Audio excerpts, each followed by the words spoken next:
Oke, Assalamualaikum warahmatullahi wabarakatuh. Perkenalkan, nama saya Fajar Maulana Dwi Putra, mahasiswa Stikom Al-Khairiyah semester 3. Dan saya akan menjelaskan mata kuliah sistem operasi, yaitu penjadwalan proses. Nah, baik, langsung saja kita mulai. Penjadwalan proses merupakan kumpulan kebijaksanaan dan mekanisme di sistem operasi yang berkaitan dengan urutan kerja yang dilakukan sistem komputer. Sedangkan proses sendiri merupakan unit kerja terkecil yang secara individu memiliki sumber daya atau unit pemilikan sumber daya. Lalu tugas penjadwalan memutuskan proses yang harus berjalan dan memutuskan kapan dan selama berapa lama proses itu berjalan. Oke, kita lanjut. Nah, di sini ada efisiensi dan fairness dalam penjadwalan proses. Yang pertama itu fairness atau adil. Proses diperlakukan sama, yaitu mendapat jatah waktu proses yang sama dan tak ada proses yang tak kebagian layanan pemproses sehingga mengalami starvation. Jadi proses ini diberikan jatah waktunya yang sama gitu. Lalu yang kedua ada efisiensi. Efisiensi atau utilisasi pemproses dihitung dengan perbandingan rasio waktu sibuk pemproses. Oke, kita lanjut. Lalu ada respon time atau waktu tanggap. Yang pertama ada sistem interaktif.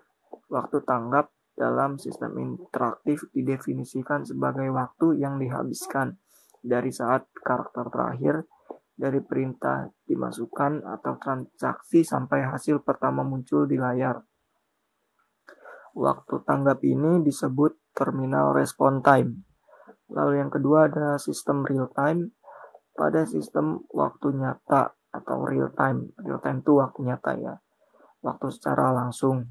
Waktu tanggap ini didefinisikan sebagai waktu dari saat kejadian internal atau eksternal sampai instruksi pertama rutin layanan yang dieksekusi, disebut event response time. Sasaran penjadwalan adalah meminimalkan waktu tanggap. Lalu selanjutnya dalam penjadwalan proses juga ada turnaround time, waktu yang berputar itu, dan ada throughput. Nah, turnaround time sendiri waktu yang dihabiskan dari saat program atau job mulai masuk ke sistem sampai proses diselesaikan sistem. Dan yang kedua ada throughput, adalah jumlah kerja yang dapat diselesaikan dalam satu unit waktu. Dan terbagi 3 penjadwalan dalam sistem operasi, yaitu penjadwalan jangka pendek atau short term scheduler, dan kedua penjadwalan jangka menengah medium term scheduler, dan ketiga penjadwalan jangka panjang long term scheduler. Baik, yang pertama adalah penjadwalan jangka pendek. Bertugas untuk menjadwalkan alokasi pemproses di antara proses yang ready di memori utama. Lalu yang kedua, pada jangka menengah untuk menangani proses swapping. Swapping itu aktivitas pemindahan memori proses yang tertunda dari memori utama ke memori sekunder. Dan yang jangka panjang itu bekerja terhadap antrian atau batch, proses yang dengan penggunaan sumber daya yang intensif dan memilih batch berikutnya yang harus dieksekusi. Nah, ini gambar tipe penjadwalan. Dari batch queue yang kayak tadi antrian itu untuk jangka panjang, lalu masuk ke proses yang siap, antrian siap. Dan dari sini diproses ke CPU atau prosesor atau komputer. Nah, dari CPU ini terbagi juga 2 yang akan balik lagi ke antrian yang telah siap, yaitu yang pertama ada suspend ready queue, antrian yang siap diberhentikan, dan antrian yang di blok, lalu masuk lagi ke antrian yang siap, lalu diproses lagi. Ini penjadwalan jangka pendek. Lanjut, selanjutnya ada strategi penjadwalan. Di sini ada dua, yaitu penjadwalan non-preemptif dan penjadwalan preemptif. Non-preemptif sendiri,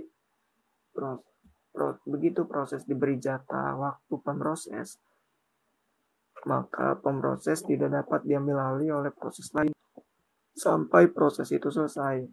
Dan yang kedua adalah penjadwalan preemptif. Saat diberi jatah waktu pemroses, maka pemroses dapat diambil alih oleh proses lain sehingga proses disela sebelum selesai dan harus dilanjutkan menunggu jatah waktu pemroses tiba kembali pada proses itu. Oke, selanjutnya ada algoritma penjadwalan. Yang pertama adalah algoritma untuk strategi non-preemptif, yaitu ada first in, first out. Yang pertama masuk, ada yang terakhir keluar. Yang pertama keluar. Dan shortest job first, yaitu proses yang pendek itu didahulukan. Dan yang ketiga, highest ratio next. Dengan rasio yang tinggi akan dilanjutkan berikutnya. Lalu multiple feedback query. Antrian yang ganda memiliki feedback. Lalu algoritma yang menerapkan strategi preemptif. Yang pertama ada Robin round atau round robin. Yang kedua ada shortest remaining first. Yang ketiga ada priority scheduling. Yang keempat ada currency scheduling. Oke, next. Ternyata materi penjadwalan proses sudah sampai algoritma penjadwalan saja. Baik, selanjutnya bisa kalian pelajari di artikel-artikel yang ada di internet dan di YouTube. Baik, penjelasan sudah saya jelaskan.